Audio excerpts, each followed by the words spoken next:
So you've got a group of school children, a team of superheroes, a gaggle of astronauts, and for whatever reason, there's a strict dress code. I've gotten this question a lot from you guys before about designing characters in uniform, and it makes sense. You want characters to stand out from one another and have a sense of individuality. But how can you do that if they're all dressed the same?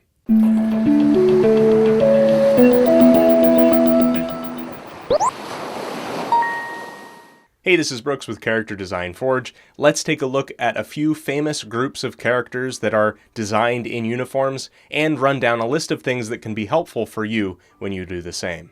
One of the first things that we can look at is what's outside the uniform, and usually this involves the head, the hair, and the skin tone. Here's an example of a team in uniform, the X-Men. They typically have this...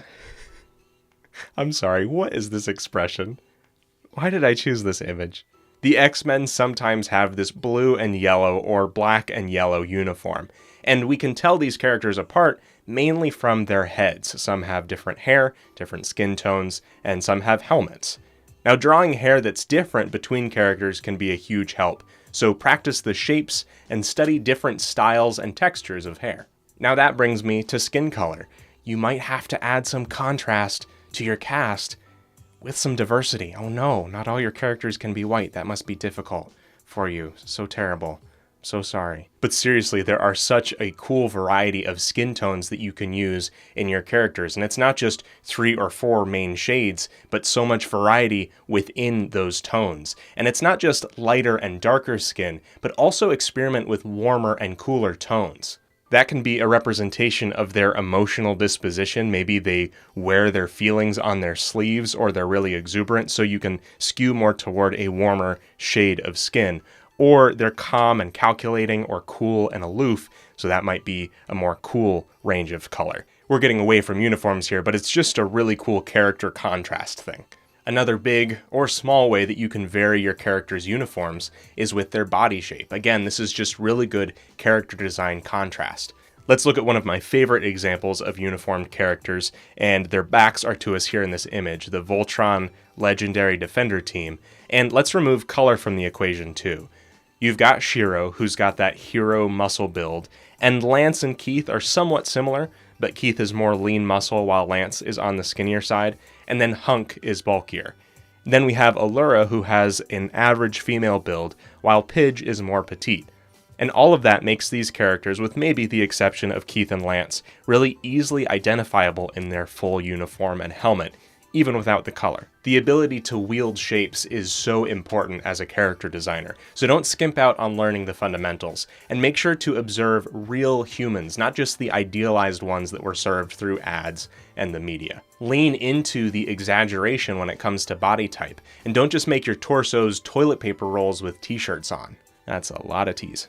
Color is of course another big factor in telling uniformed characters apart from each other. Now you probably want to keep that color that's different from the other uniformed characters to about 10 or 20% of the overall proportion of the characters. For example, look at those Voltron Legendary Defender Paladin uniforms again. The color that's different between each uniform is reduced to about just 10 or 20%. The rest is all either black or gray or white. That kind of brings me quickly to my next point, which is adding an element of personal flair to their uniforms. Now this is an opportunity for you to use a lot of visual storytelling in your character design. For example, do you have school kids who are following a strict dress code, but they're allowed to wear whatever shirt they want underneath the school sweater or cardigan? Maybe they're tying that same sweater around their waist. Maybe they're overall slovenly or disorganized, or they're very neat and tucked in.